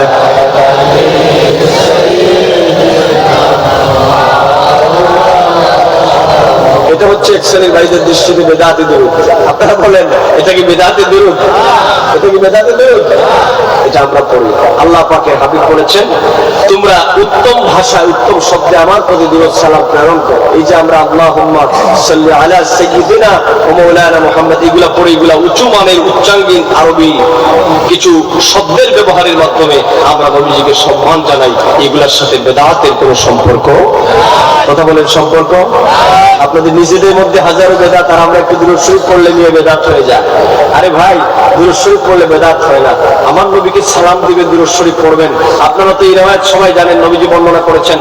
নবীজি বলেছেন আসমাউ সালাত আহলে মুহাব্বতি ওয়া আরিফু, আহলে মুহাব্বতের কথা বলা হয়েছে। অতএব যারা আনমনস্ক দুরূদ শরীফ পড়ে তাদের কথা না। নবী বলেছে আমার প্রতি ভালোবাসা নিয়ে যারা দুরূদ শরীফ পড়ে আমি নিষ্কাম দ্বারা তাদের দুরূদের আওয়াজ শুনতে পাই। যাই হোক, আমি আর সেদিকে গেলাম না, শুনেন। তাহলে আমরা জিকির পাইলাম কয় প্রকার? 5 প্রকার। তাড়াতাড়ি বলেন, সময় শেষ। কয় প্রকারের জিকির পাইলাম? আল্লাহ মাহবুব এখলাস করে আসলে বহু দূর থেকে একটা চাও হয় না। আচ্ছা, আল্লাহ করে সময় শেষ। আপনারা বলুন তো জিকির পাইলাম কয় প্রকার? কথা বুঝতেছেন না আমার? আল্লাহ পাক বলেন, হ্যাঁ মাশাআল্লাহ, আল্লাহ পাক বলেন ইন্নামাল মুমিনুনা আল্লাযীনা ইযা যুকিরাল্লাহ। আমার ইমানদার বান্দার সামনে যখন আমার জিকির করা হয় তাহলে জিকির পাইলাম আল্লাহ, আল্লাহ জিকির, কোরআনের তেলাওয়াত জিকির, এরপরে পাইলাম আমরা কি আল্লাহ পাক নামাজ জিকির, এরপরে ওয়াজ করা জিকির, এরপরে এইভাবে করে আমরা জিকিরের অনেকগুলো আমরা কি প্রায় 5 প্রকারের জিকির পাইলাম। এবার আসেন কোরআনের সূরাতুল আনফালের মধ্যে যে জিকিরের কথা বলা হয়েছে, এখানে কোন জিকিরের কথা? আমি এই কথা বলার জন্য এতক্ষণ যাবত আপনাদের সামনে আমি ওয়াজ করলাম। আমার ভাইরা এখানে অনেক লোকেরা বসা আছেন, আমি এই কথা বলার জন্য এতক্ষণ আপনাদের সামনে ওয়াজ করলাম। একটু জিকির করেন লা ইলাহা ইল্লাল্লাহ, লা ইলাহা ইল্লাল্লাহ, লা ইলাহা ইল্লাল্লাহ, লা ইলাহা ইল্লাল্লাহ, লা ইলাহা ইল্লাল্লাহ মুহাম্মাদুর রাসূলুল্লাহ। সকলে পড়েন সাল্লাল্লাহু আলাইহি ওয়াসাল্লাম। এবার আসেন আমার বন্ধুরা, আল্লাহ যে বলেছেন ইন্নামাল মুমিনুনা আল্লাযীনা ইযা যুকিরাল্লাহ, এই সূরাতুল আনফালের মধ্যে কোন জিকিরের কথা বলা হয়েছে আমাদের জানার দরকার আছে না নাই? আল্লাহ যে বলেছেন জিকির শুনলে পরে আমার বান্দার হৃদয়টা বিগলিত হয়ে যায়। যুবক ভালো করে শোনো, মুরব্বী বাবাজিরা শোনেন। আল্লামা ইবনে কাসির বর্ণনা করেছেন ইন্নামাল মুমিনুনা আল্লাযীনা ইযা যুকিরাল্লাহ আয় যুকিরা ইনদাহুম আহকামুল্লাহ, তাফসীরুল কোরআনুল আযীম, যেটাকে আলেম ভাইরা ইবনে কাসির হিসাবে আপনারা জানেন, আপনারা ইবনে কাসির তাফসীর ইবনে কাসির খুব সহজ, আপনারা সকলেই জানেন না। তিনি বলেছেন ইন্নামাল মুমিনুনা আল্লাযীনা ইযা যুকিরাল্লাহ আই যুকিরা ইনদাহুম আহকামুল্লাহ। তার মানে আল্লাহ পাকের জিকির শুনলে পরে বান্দার হৃদয় বিগলিত হয়ে যায়। তার মানে আল্লাহ পাকের হুকুম আহকাম, আল্লাহ পাকের আদেশ এবং নিষেধ বিধিবিধানগুলো শুনলে পরে বান্দা মনটা প্রকম্পিত হয়ে যায়। আর সাথে সাথে আমার বান্দা আল্লাহ পাক বলেন আমার হুকুমগুলা মানার জন্য আমার বান্দা তৈরি হয়ে যায়। আল্লাহু আকবার বলেন আল্লাহু আকবার। এটা হচ্ছে ইমানদারদের প্রথম কোয়ালিটি, যে ইমানদার আল্লাহর হুকুম থেকে দূরে সরে যায় না, আল্লাহর প্রত্যেকটা হুকুমকে সে শিরোধার্য মনে করে। কথা বুঝতেছেন আমার? আচ্ছা বলেন তো, আমাদের জাতিসত্তার একটা নাম আছে, আমাদের নাম কি? মাশাআল্লাহ মাশাআল্লাহ। একটু কষ্ট হচ্ছে আপনাদের? কষ্ট হচ্ছে? ইয়া রাসূলুল্লাহ ইয়া হাবিবাল্লাহ ইয়া জোরে জোরে আওয়াজ দিয়ে, তাড়াতাড়ি, অনেক কথা সামনে বাকি আছে। ইয়া রাসূলুল্লাহ গোসল করায়া কাফন পরায়া দিবে যখন কবরে শোয়া লয় গোকুলে গোলাম বলিয়া, লয় গোকুলে গোলাম বলিয়া ইয়া রাসূলুল্লাহ ইয়া হাবিবাল্লাহ ইয়া রাসূলুল্লাহ মুনকার নাকির আসিয়া সওয়াল করবে বসায়া দিবেন গো নবী পর্দা উঠাইয়া করিব সালাম কদম ধরিয়া ইয়া রাসূলুল্লাহ ইয়া হাবিবাল্লাহ ইয়া রাসূলুল্লাহ। জোরে বলেন মারহাবা। ইমানদার হচ্ছে সেই, মুসলমান হচ্ছে সে যে আল্লাহ সমস্ত হুকুম মানতে রাজি হয়ে যায়। মুসলিম মানে, একজন মুসলমান মানে আল্লাহ সমুদয় হুকুমের সামনে যে নিজেকে আত্মসমর্পণ করে দেয়, সে হচ্ছে কি মুসলমান।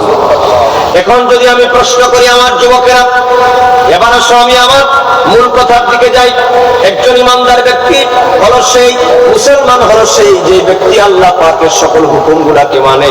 আপনারা বলেন, এখানের মধ্যে আরেকটু সহজ আমি করে দিই। আমাদের জাতির পিতা, মুসলিম জাতির সত্তার পিতা হযরত ইব্রাহিম আলাইহিস সালামের নাম আপনারা শুনেছেন কিনা? আপনারা শুনেছেন।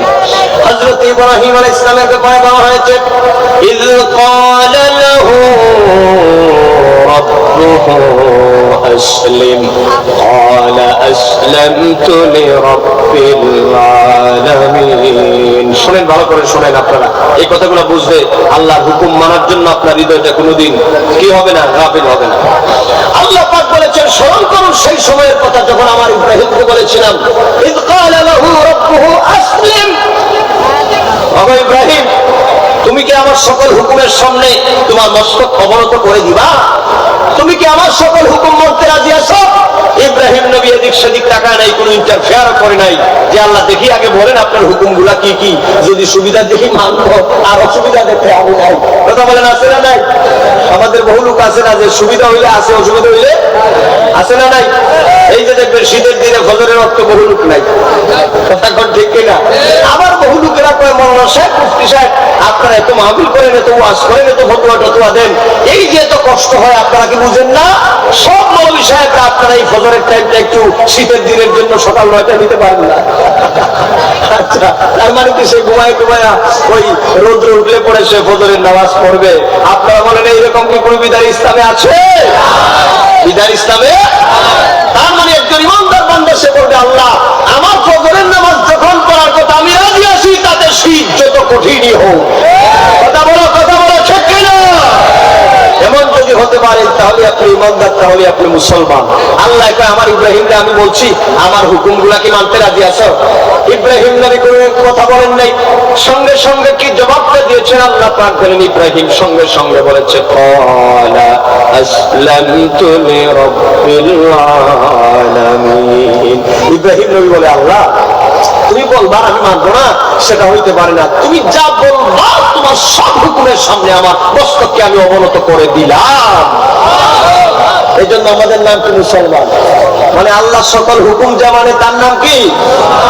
এবার দেখি একটা আপনাদের কাছে সার্ভে করে বলেন, আল্লাহ পাকের বিধান হচ্ছে যারা আল্লাহর হুকুম মানে তারা মুসলমান ইমানদার। এবার বলেন নামাজ পড়ার হুকুম কার। সকলে কয় না, কয়ে যদি বিপদে পড়ি।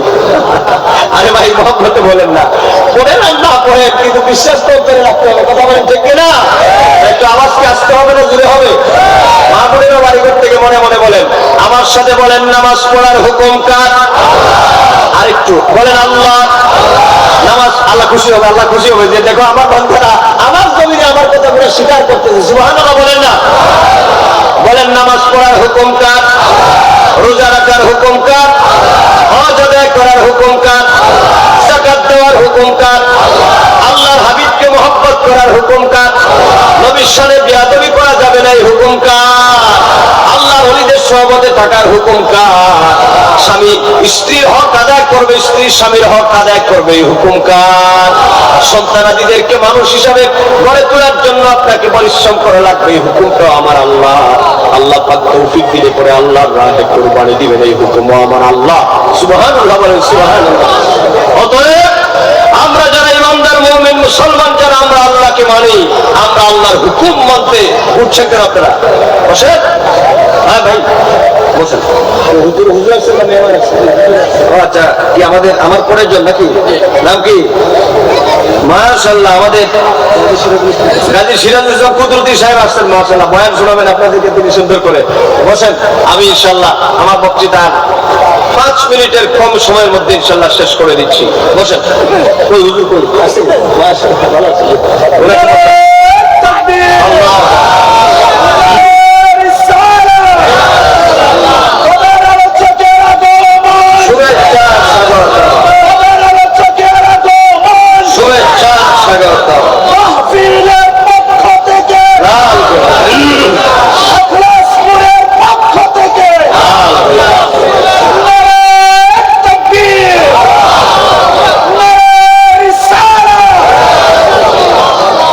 শুনেন, আল্লাহর হুকুম মানতে যদি বান্দা রাজি হয়ে যায় আল্লাহ তারে কেমন নিয়ামত দেন, আর ওই বান্দাটা কেমন হয়।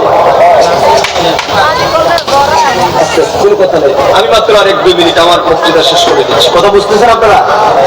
আল্লাহ বলছেন আমার বান্দার সামনে যখন আমার জিকির উচ্চারিত হয়, তার মানে আমার বান্দার সামনে যখন আমার হুকুমের কথা বলা হয় আমার বান্দা দূরে সরে যায় না, তার মনটা কি হয়ে যায়? তাহলে আল্লাহর যত হুকুম আছে মানার দরকার আছে না নাই?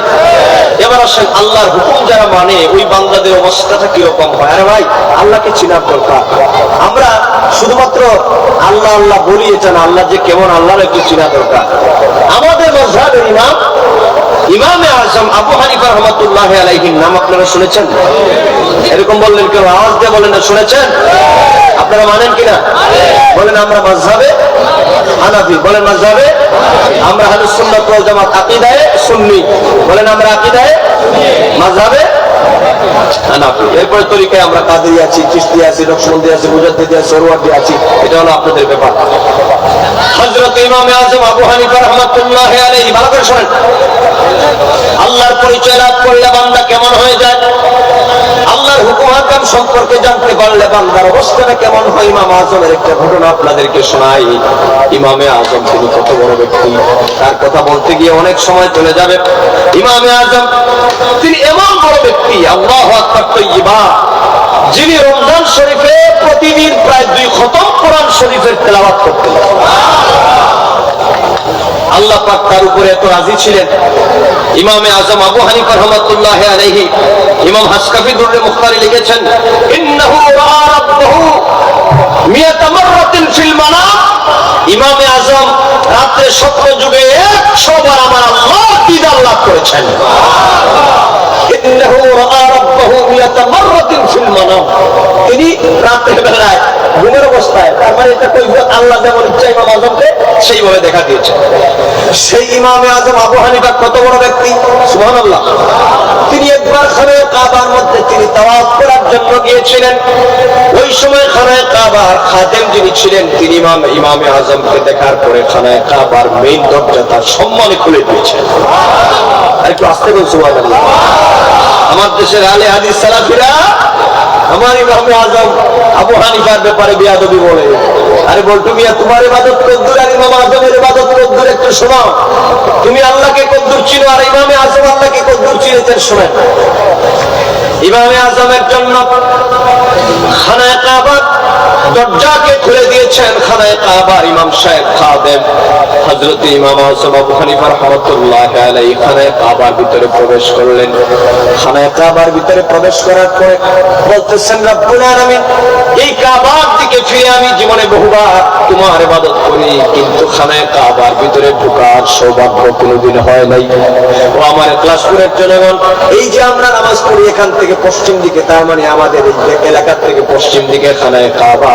এই জন্য আমরা বলি ইন্নী ওয়াজ্জাহতু ওয়াজহিয়া লিল্লাযী ফাতারাস সামাওয়াতি ওয়াল আরদা হানিফা। পারেন না সকলে? বলেন আমার সাথে, ইন্নী ওয়াজ্জাহতু ওয়াজহিয়া লিল্লাযী ফাতারাস সামাওয়াতি ওয়াল আরদা হানিফা ওয়া মা আনা মিনাল মুশরিকিন। খানায়ে কাবাটা আল্লাহর ঘর, কিন্তু আল্লাহ যে খানায়ে কাবায় আছেন আমরা তো এরকম বলি না, কথা কোন ঠিক কিনা? জমিনের মধ্যে ওই যে সপ্ত আকাশের উপরে ওয়াল বাইতুল মামুর, এটা অনেক লম্বা কথা, আমি সেদিকে যাব না। ওই সপ্ত আকাশের বাইতুল মামুরে একেবারে ঠিক সোজা সোজা ফেরেশতাদের মাধ্যমে আল্লাহ একটা ঘর সর্বপ্রথম নির্মাণ করেছেন, সেটা হচ্ছে খানায়ে কাবা। সেই খানায়ে কাবা আমরা শুনি, শুধু ভিতরে ঢোকার সুযোগ আমাদের হয়নি। ইমামে আজম তিনি খানায়ে কাবার ভিতরে ঢুকলেন। ঢোকার পরে আল্লাহ পাকের প্রশংসা এবং শুকরিয়া আদায় করে তিনি 2 রাকাত নফল নামাজের নিয়ত করলেন। আল্লাহু আকবার বলে প্রথম রাকাতের মধ্যে সূরা ফাতিহার পরে তিনি তেলাওয়াত করতে করতে করতে করতে এক পায়ের উপর ভর করে তিনি তেলাওয়াত শুরু করেছেন। প্রথম রাকাতের মধ্যে তিনি সূরাতুল ফাতিহা থেকে নিয়ে 15 পারা শেষ পর্যন্ত এক পায়ের উপরে ভর করে ইমাম আজম প্রায় এক রাকাতের মধ্যে 15 পারা কোরআন তিনি তেলাওয়াত করে দিলেন। আওয়াজে মনে হয় এরকম আপনারা তেলাওয়াত করেন, সুবহানাল্লাহ। আওয়াজ এত ঐতিহাসিক আওয়াজ হলো কেন? আরে ভাই, এক পায়ের উপর ভর করে এক রাকাতে তিনি 15 পারা কোরআন আদায় করেছেন, তেলাওয়াত করেছেন। আল্লাহু আকবার, আল্লাহু আকবার বলে রুকু করেছেন, সিজদা করেছেন। কয় রাকাত?